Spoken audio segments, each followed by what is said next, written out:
और एक बार फिर से सियासी खबरों को लेकर चर्चा करेंगे। छत्तीसगढ़ की बात कर लेते हैं। सीएम भूपेश बघेल की तरफ से आज एक बड़ा बयान सामने आया है। स्पेशल विमानों को लेकर उनकी तरफ से कहा गया है कि सीआरपीएफ की बहुत सारी टीमें आई हैं, स्पेशल वाहनों में ही सवार हुई हैं और इसी वाहन में बड़े बड़े बक्से भी हैं। इन बक्सों में पैसा हो सकता है, आशंका जाहिर की है। सीआरपीएफ के वाहनों की भी जांच होनी चाहिए। निर्वाचन आयोग के सामने ये मुद्दा उठाया है, इसे निर्वाचन आयोग को संज्ञान में लेकर जांच करनी चाहिए।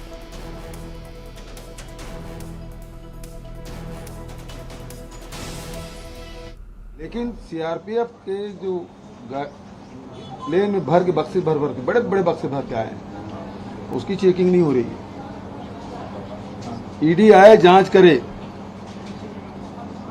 लेकिन निर्वाचन आयोग से मैं कहना चाहूंगा कि इनके वाहनों के भी चेकिंग होना चाहिए अनिवार्य रूप से, क्योंकि भारतीय जनता पार्टी हार मान चुकी है और ये आखिरी दांव है कि बक्सों में पैसे भर भर के लाए जा रहे हैं और उसका उपयोग मतदाताओं को प्रभावित करने के लिए किया जाएगा। इसलिए सभी वाहनों की चेकिंग, खासकर ईडी और सीआरपीएफ के वाहनों की चेकिंग होना चाहिए। और दूसरी तरफ केंद्रीय मंत्री और बीजेपी नेता ज्योतिरादित्य सिंधिया बीजेपी उम्मीदवार के लिए प्रचार के लिए सत्ता पहुंचे हुए थे।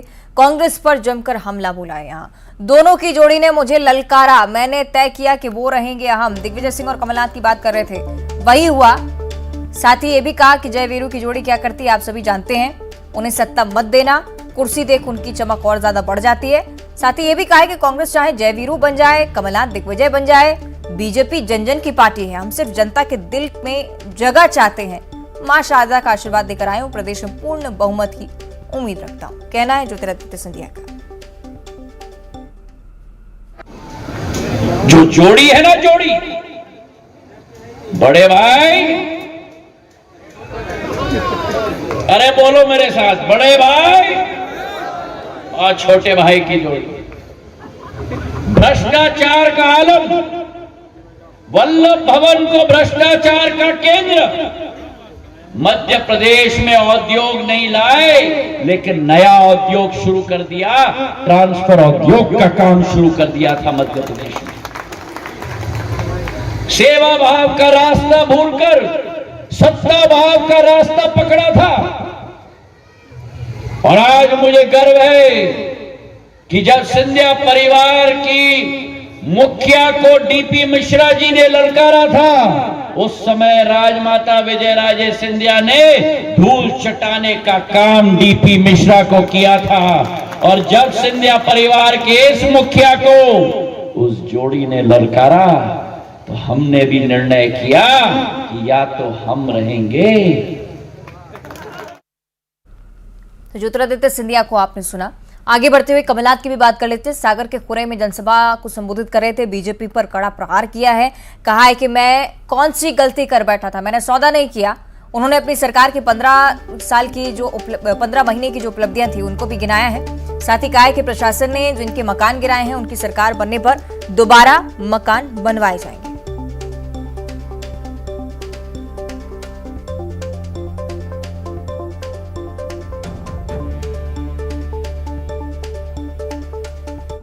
हमारी सरकार बनी थी, 15 महीने के लिए सरकार बनी थी, सौदा हो गया। 15 महीनों में से 2.5 महीने तो आचार संहिता और लोकसभा चुनाव में गया। मेरे पास 11.5 महीने थे। हमने अपनी नीति और नियत का परिचय पूरे प्रदेश को दिया। हमने कौन सी गलती करी?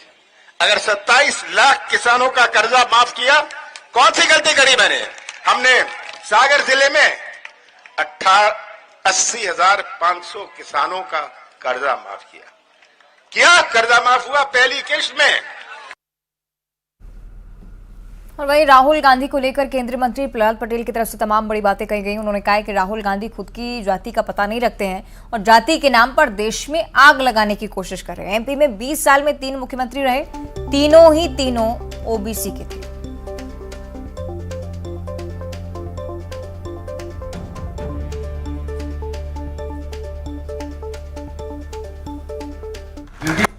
तीन ही मुख्य मुद्दे हैं इस चुनाव के। गरीब कल्याण, महिला सशक्तिकरण और आने वाले 25 साल में जो अमृत काल हमारा है उसको भारत माता को दुनिया में सिरमौर बनाना और मध्य प्रदेश को भारत में सिरमौर बनाना। और संयोग देखिए कि वो तीनों पिछड़ी जाति के, कुमारी हो, गौर साहब हो या शिवराज जी। ये बात मुझे इसलिए कहने पड़ी कि एक राहुल गांधी नाम के प्राणी हैं जो पूरे देश में मसाल लेके आगे लगाने की कोशिश कर रहे हैं जाति के नाम पर, जिनकी खुद की जात का पता नहीं है, वो पूरे देश में आगे लगाने का काम कर रहे हैं। उनके लिए कह रहा हूँ। तो प्रहलाद पटेल की आपने बात सुनी। ग्वालियर से अगली बड़ी खबर आपको बता दें, जहां बीजेपी प्रत्याशी इमरती देवी की निर्वाचन आयोग से शिकायत हो चुकी है। इमरती देवी की निर्वाचन आयोग से शिकायत। नामांकन पत्र में अपराध वाले कॉलम में जानकारी छिपाने का आरोप इन पर लग रहा है। अपराध वाले कॉलम में लिखा लागू नहीं। डबरा विधानसभा क्षेत्र से इमरती देवी भाजपा की प्रत्याशी हैं। ये बताया जा रहा है कि नामांकन फॉर्म में जहां कॉलम रहता है अपराध का, अगर कोई अपराध किए हो तो वो इसमें मेंशन किए जाने चाहिए। उस कॉलम में इमरती देवी की तरफ से लिखा गया लागू नहीं। ये भी बताएं कि डबरा विधानसभा क्षेत्र से इमरती देवी को बीजेपी ने प्रत्याशी बनाया है और उनके खिलाफ आयोग से शिकायत।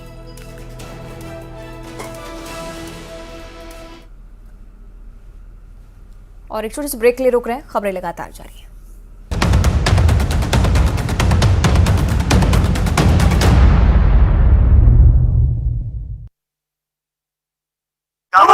करीब 2 करोड़ कैश।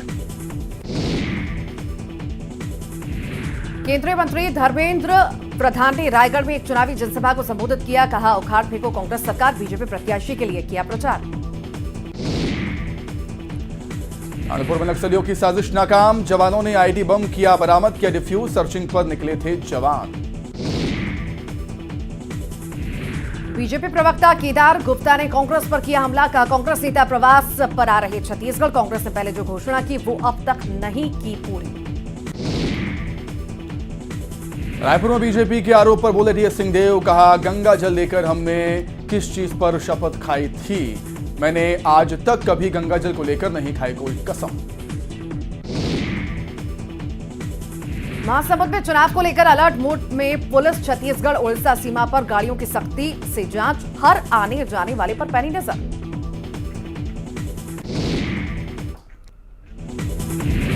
पीएम मोदी का आज से 2 दिवसीय गुजरात दौरा। बनासकांठा में अंबाजी मंदिर में पीएम मोदी ने की पूजा और दर्शन। गुजरात को दी 6000 करोड़ के डेवलपमेंट प्रोजेक्ट्स की सौगात। सिखों के चौथे गुरु रामदास जी का मनाया जा रहा प्रकाश पर्व। प्रकाश पर्व के मौके पर स्वर्ण मंदिर को सजाया गया। भक्त स्वर्ण मंदिर परिसर में स्नान कर मना रहे पर्व। मौसम में बदलाव के साथ दिल्ली की हवा हुई और जहरीली। 322 से पार हुआ राजधानी का AQI। दिल्ली की हवा को बहुत खराब श्रेणी में किया गया दर्ज।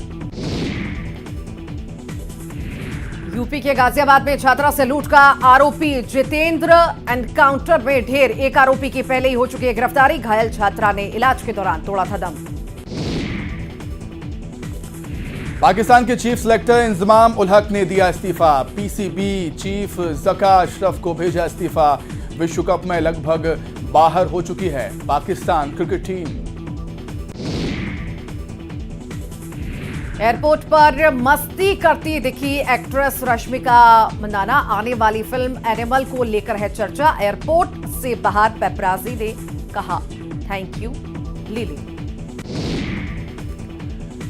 अनिल कपूर ने अपकमिंग फिल्म एनिमल और फाइटर के लिए किया ट्रांसफॉर्मेशन। बोले ये मुश्किल था। वरुण धवन ने दिया रिप्लाई। कहा 18